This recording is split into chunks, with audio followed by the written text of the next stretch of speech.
Hello and welcome to Tarot in 10, the Tarot mini lesson every Tuesday. I'm Tamara DeGaia and I teach classes and run groups on herbalism, tarot, and more. One of the groups I run is called tarotexplorersclub.com, and it is a fantastic group for practicing tarot. We run a tarot practice group and we teach lessons, and we have a gazette that we send out spreads and treasures, and it's just fabulous. The first month is completely free. Check it out at tarotexplorersclub.com. Today we're talking about court cards, the queens. Well, queens are part of the tarot court, and tarot court cards are either personalities or real people in real life. And so they differ from the rest of the tarot because the rest of the tarot, the major arcana deals with the spiritual journey, the minor arcana deals with day-to-day life, and the court cards represent yourself or other people in your day-to-day life and the personalities that are involved. Now, as I always say, and if you watch any of my programs, you've seen me say this, it doesn't matter whether it is a woman or a man depicted on the tarot card. Every court card can be either male or female or anywhere in between. So don't get caught up in thinking that the courts or any of the cards are representing either a man or a woman. It's not true. They can be any gender, any age. The symbolism of the male and female is simply to represent yang and yin energies. And one of these days I'm going to do a lesson on yang and yin energies, but not today. Today we're talking about the queens. Historically, the queens, who are queens? We are all familiar with queens, right?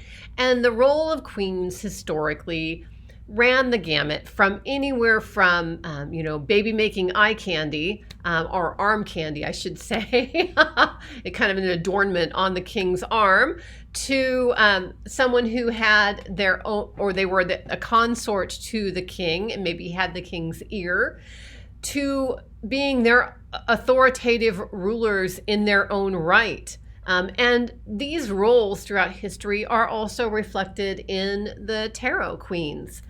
Each of the tarot queens has their own personality and their own manner. Now, I view the queens as being water energy. And so to me, they bring that watery energy to whatever suit they are representing. Water energy is emotional maturity, basically, and that's what we have from the queens. There's some disagreement between pages and queens being which one is earth and which one is water, and I think it's very clear. Pages are a more of a child energy, a beginner energy, and I can't think of anyone who is closer to the natural world and being very grounded than children. But queens, that adult yin energy, because pages are immature yin energy, the adult yin energy of the queens means that they are bringing some emotional maturity to all of the suits that they represent.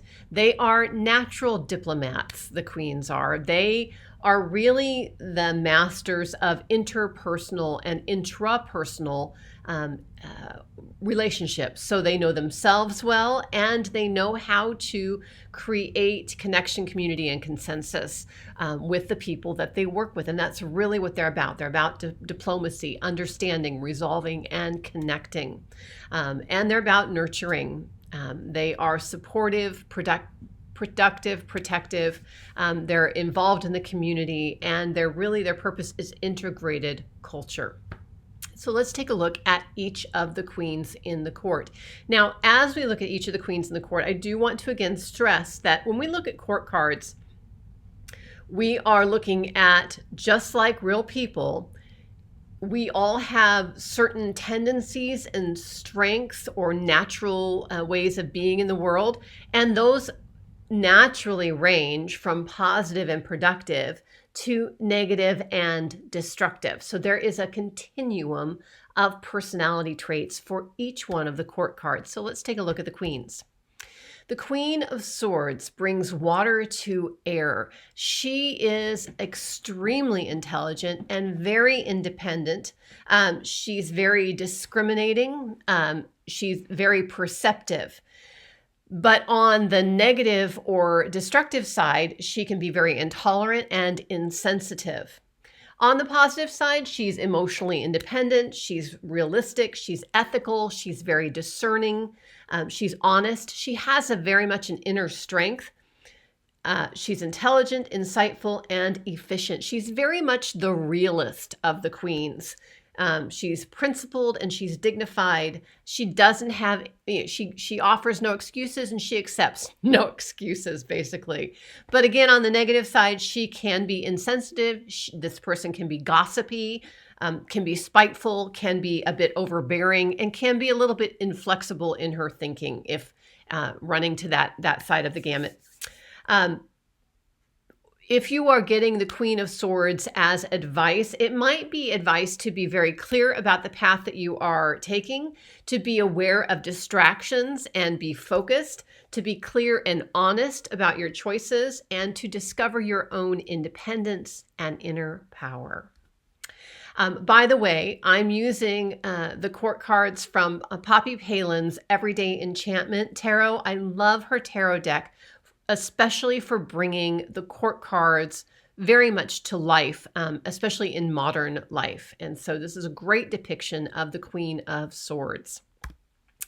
The Queen of Wands brings water to fire, and she is a very passionate individual. Again, I say she, but queens can be male or female and any age. So the Queen of Wands brings an energy in the positive, productive side that is passionately powerful, confident, charismatic, assertive, creative. She takes charge. She's very enterprising, vivacious. If there's, she's gonna take charge of the committee meeting and planning whatever it is we're planning. And sometimes that can be a little bit overbearing because she's very assertive. Some people would call it aggressive. And she loves to be dramatic. That's the passionate part of her. She's ready to take on an adventure or an idea and take charge to make it happen. She can have mood swings. She can be also passionately angry and abusive on the negative, destructive side. We really have to watch out because she can also have overbearing chaos is really the other side of her spectrum. As advice, the Queen of Wands might be to be passionate, to stop coasting with your life, to actually take charge and make things happen, and lose your fear and shine your light. And that is the Queen of Wands. The Queen of Cups. This is very watery. This is water of water. She is emotionally very perceptive. She knows how to reach the depths of emotion with other people. She knows her own depths of emotion. On the positive side, she can really, really connect with people. She's deeply, deeply caring. She is very nurturing, very compassionate. She's able to feel deeply and fully express her feelings. She's very empathetic, very intuitive, very spiritual, sensual, and compassionate. She tends to be romantic and very idealistic. She also tends to wear her heart on her sleeve. And she feels both love and pain very deeply. As the negative or destructive side of this, she could very much be kind of chaotic passivity. She may be passive, overly passive, and there may be chaos around her. She also can lose herself in others. She might have boundary issues. She might be very gullible, have a victim mentality, be overly emotional and dramatic. And because she's so in tune with emotions, she might be emotionally manipulative. And she also might give up easily. So the advice, if you're pulling this card as advice, it might be telling you to embody those personality traits, the positive and productive ones, to or if it's reversed, it might be embodying the negative and destructive ones. Sometimes there may be a call for that. The advice also may be to get in touch with your own heart, your own emotions, to follow your heart path, and respect your emotions, acknowledge your emotions, and acknowledge and respect the emotions of others. Be cautious about boundary issues, and treat yourself and others with compassion. The Queen of Pentacles, water of earth, two very feminine or yin qualities, but very different also. This personality is very down to earth, very practical, very nurturing, also just like the Queen of Cups, but also has a practicality the Queen of Cups may just not have. Very pragmatic. She is the archetypal earth mother, basically. She's a natural caregiver. She's very down to earth, very creative. She's a very practical business partner. If you want to have a business partner, a woman business partner, the Queen of Pentacles would be the type of person you'd want to have for a business partner. She's concerned with what nourishes the body and the soul. She's very grounded. And she shows her love with tangible things, tangible giving, vegetables that she grew, just like this card is showing, or giving flowers that she grew, or giving art that she made. She's very creative and very maternal, passionate, but very practical. On the negative to destructive side, she can be controlling. She can be materialistic and possessive. She can be very self-indulgent and overprotective. If you are getting this card as advice, the advice might be to make your home environment inviting and comfortable and make it reflect who you are. It might be to make money from your own creative endeavors. It might be to tackle projects head on, or to be sensuous, indulge your sensuous side. So those are the queens of the tarot.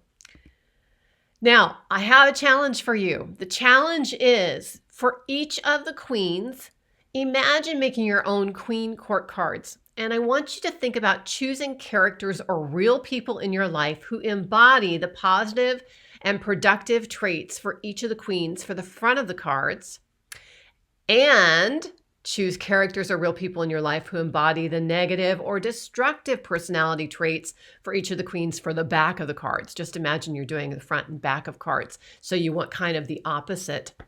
This is an example of a card that was made by one of the members of the Tarot Study Group for Beginners. Fantastic. But I want you to do your own, because that's when it really makes sense to you, is when you make it yourself. So that's my challenge for you, to really get to know the queens.